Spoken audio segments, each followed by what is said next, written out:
दोस्तों, आज की कहानी एक राजकुमार और वैश्या के प्रेम की कहानी है। कहानी शुरू करने से पहले आपसे निवेदन है कि कृपया हमारे इस चैनल को सब्सक्राइब जरूर कर लें, ताकि आने वाले सभी वीडियो के नोटिफिकेशन आप तक पहुंच सके। तो चलिए बढ़ते हैं कहानी की तरफ। सूर्यास्त के समय चंद्रगढ़ नगरी की गलियां लालिमा से रंगी हुई थीं। महलों की छतें चमक रही थीं और सड़कों पर सोने की चूड़ी बेचने वाले, इत्र छिड़कने वाले और प्रेमी युगल धीरे धीरे एक अलौकिक रात की ओर बढ़ रहे थे। इसी नगर के मध्य स्थित था राजमहल, जहां का सबसे चहेता और जवान राजकुमार अर्जुन अपनी खिड़की से नीचे की हलचल को देख रहा था। वह केवल एक राजकुमार नहीं था, उसका सौंदर्य, उसकी बुद्धिमत्ता और उसकी गूढ़ आंखों में ऐसा आकर्षण था जो किसी भी स्त्री को मंत्रमुग्ध कर देता। लेकिन अर्जुन का मन अशांत था। वह जीवन के हर सुख को पा चुका था, शिकार, युद्ध, संगीत, कला, सब कुछ। पर अब उसे कुछ और चाहिए था, कुछ ऐसा जो उसे भीतर तक झकझोर दे। इसी चंद्रगढ़ की सीमा पर नगर के सबसे रहस्यमयी मोहल्ले में थी माधवी की हवेली। माधवी असुंदर, तीव्र बुद्धि वाली औरत जो न केवल देह का व्यापार करती थी, बल्कि पुरुषों की आत्मा को भी पढ़ लेती थी। वह शरीर बेचती थी, पर आत्मा की जंजीर अपने हाथ में रखती थी। माधवी की हवेली कोई आम स्थान नहीं थी। उसकी देहरी पर जब कोई पुरुष आता तो वह केवल वासना के लिए नहीं आता, बल्कि आत्मा की किसी अदृश्य तृष्णा को बुझाने आता। उस रात माधवी ने आकाश की ओर देखा और उसकी आंखों में एक साया उतर आया। आज वह आएगा, उसने धीमे से कहा। उसकी दासी चित्रा ने पूछा, कौन? रानी। माधवी ने मुस्कुराकर कहा, जो मेरी देह नहीं, मेरी आत्मा को भी छू सकेगा। रात के अंधेरे में एक काली चादर ओढ़कर राजकुमार अर्जुन ने महल से बाहर निकलने का निर्णय लिया। उसके कदम अनजाने रास्तों पर बढ़ रहे थे, पर दिल जानता था कि उसे कहां जाना है। जब वह माधवी की हवेली पर पहुंचा तो उसकी सांसें तेज थीं, पर उसका चेहरा शांत। दरवाजा खुला, माधवी स्वयं खड़ी थी। दोनों की नजरें मिलीं, जैसे दो आग के गोले टकरा गए हों। आप देर से आए, माधवी ने कहा। मैं आया नहीं, खिंचता चला आया, अर्जुन ने उत्तर दिया। माधवी ने सिर झुकाया और भीतर इशारा किया। अंदर का माहौल जादू सा था, सुगंध, संगीत और अदृश्य उत्तेजना। यह स्थान केवल शरीर के भूखे लोगों के लिए नहीं है, माधवी ने कहा। मैं अपनी आत्मा लेकर आया हूं, अर्जुन ने उत्तर दिया। अर्जुन और माधवी आमने सामने बैठे। उनके बीच मदिरा थी, पर पीने से ज्यादा वे एक दूसरे की आंखों से नशा कर रहे थे। तुम्हारे जैसे सुंदर पुरुष यहाँ क्यों आते हैं? माधवी ने पूछा। कभी सोचा है कि सुंदर चेहरों के पीछे सबसे गहरी प्यास होती है?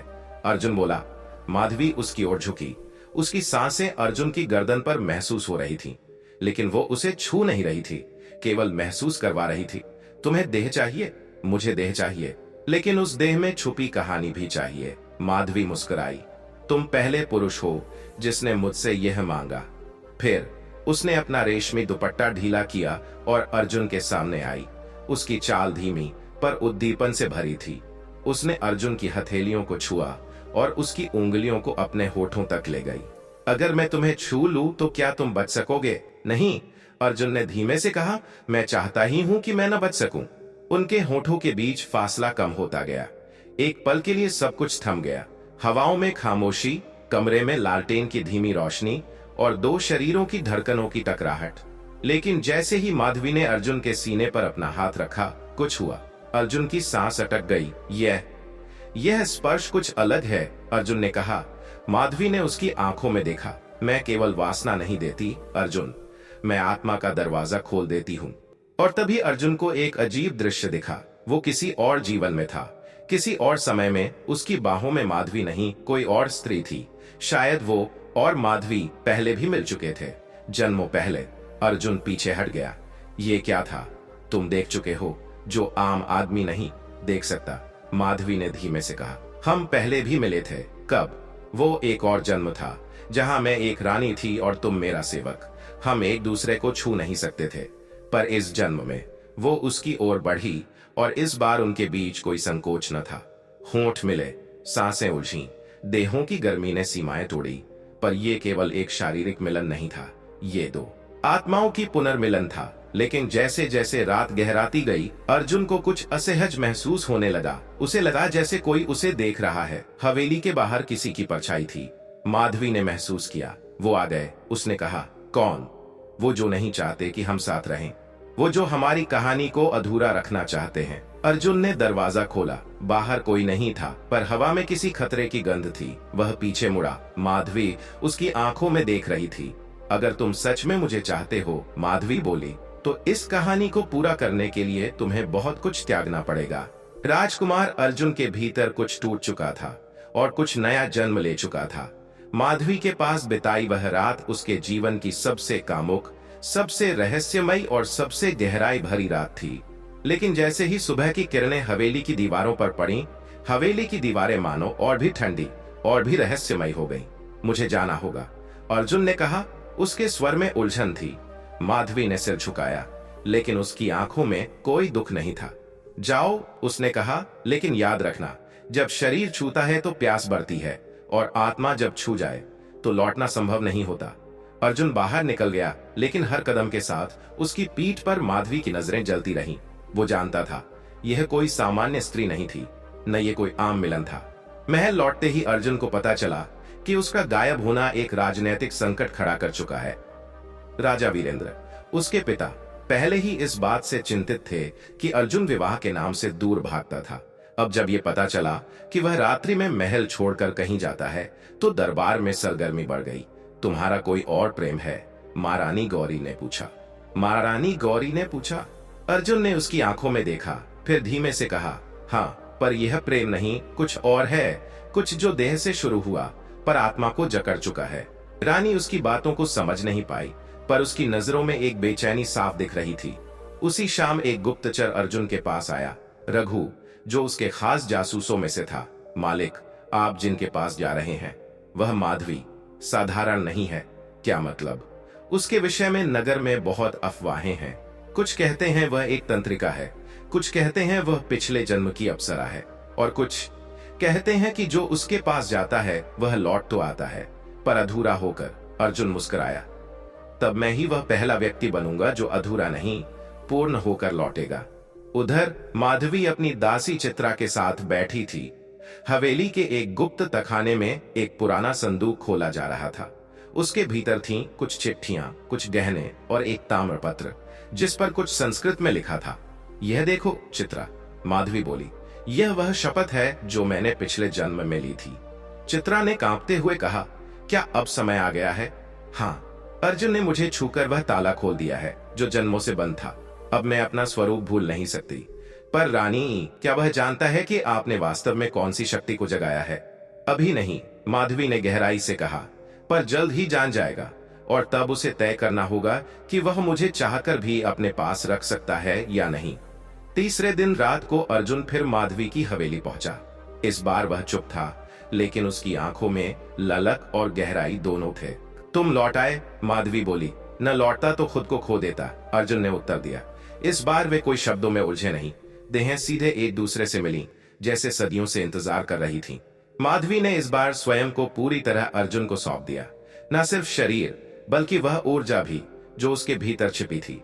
अर्जुन जैसे जैसे उसके साथ एकाकार हो रहा था, उसे अपनी देह हल्की लगने लगी।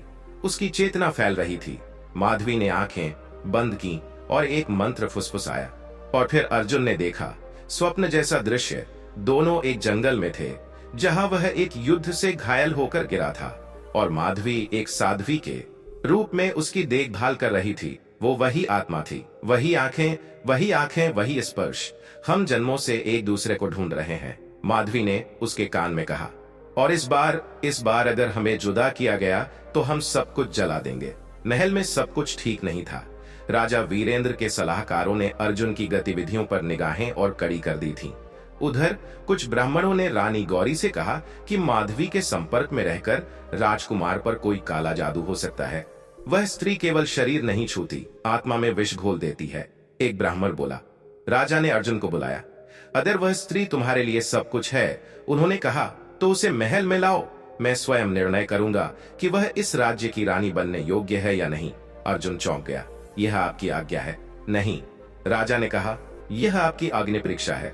नहीं, राजा ने कहा। यह तुम्हारी अग्नि परीक्षा है। जब अर्जुन ने यह बात माधवी को बताई तो उसने कुछ देर चुप रहकर कहा, महल वो स्थान जहां शक्ति है पर स्वतंत्रता नहीं, क्या तुम मुझे वहां भी स्वीकार कर पाओगे जहां मेरी आत्मा पर सवाल उठेंगे? अगर तुम मेरा साथ दो तो मैं हर सवाल का उत्तर दे सकूंगा। माधवी ने एक कागज निकाला, एक तंत्र मंत्र की पोथी का पन्ना। अगर मैं तुम्हारे साथ महल में आई तो वहां कुछ टूटेगा, कुछ जो सदियों से छुपा था। क्या तुम तैयार हो?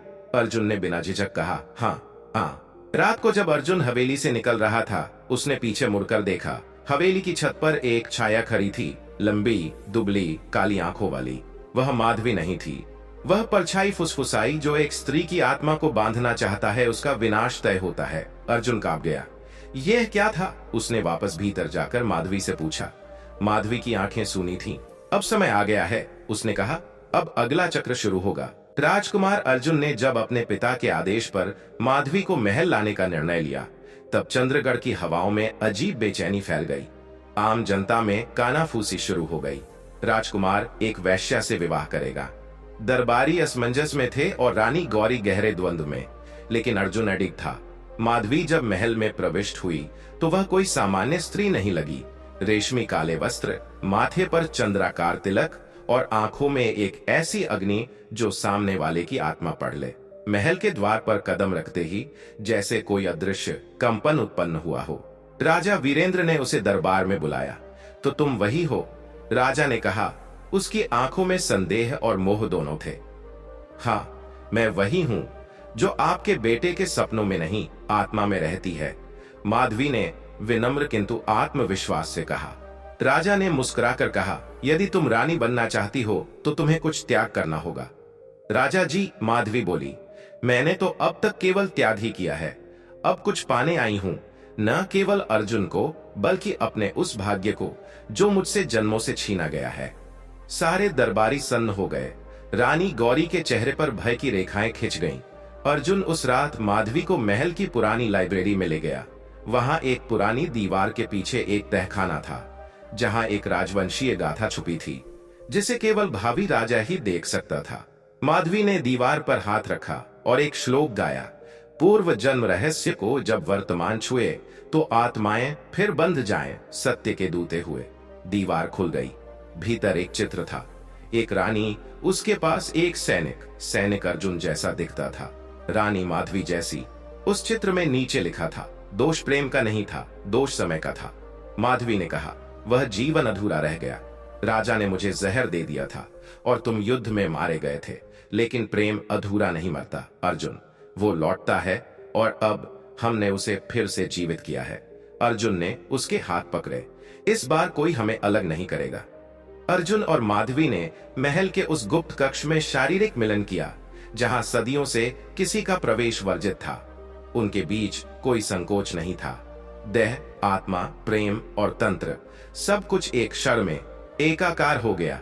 माधवी ने अर्जुन के सीने पर कुछ मंत्र लिखे और बोली, तुम अब केवल पुरुष नहीं रहे, तुम मेरे तंत्र के यज्ञ में यजमान बन चुके हो। तुम्हारा बलिदान ही इस जन्म को पूर्ण करेगा। अर्जुन घबरा गया। बलिदान? हाँ, उसने कहा, हर पुनर्जन्म की कहानी तभी पूर्ण होती है जब कोई अंत होता है। अब मैं तुम्हें अपनी आत्मा दे चुकी हूं, पर यह देह तभी मुक्त होगी जब तुम्हारा रक्त मेरे मंत्रों को पूर्ण करेगा।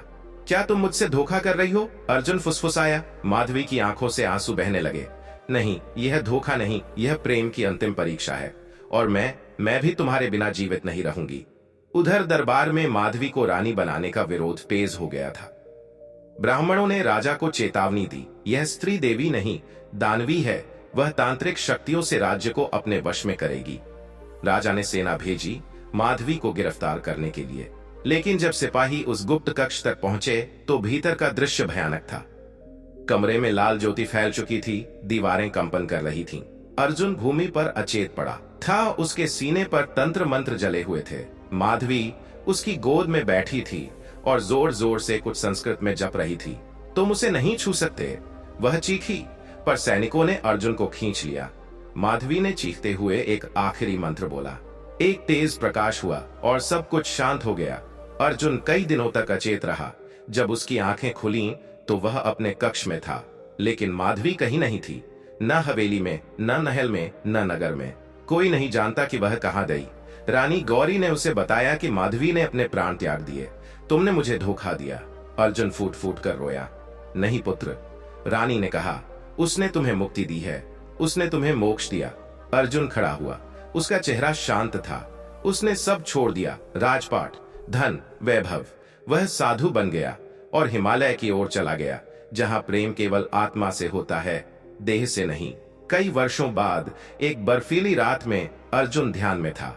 अचानक उसके सामने एक स्त्री की आकृति प्रकट हुई। माधवी, तुम आए।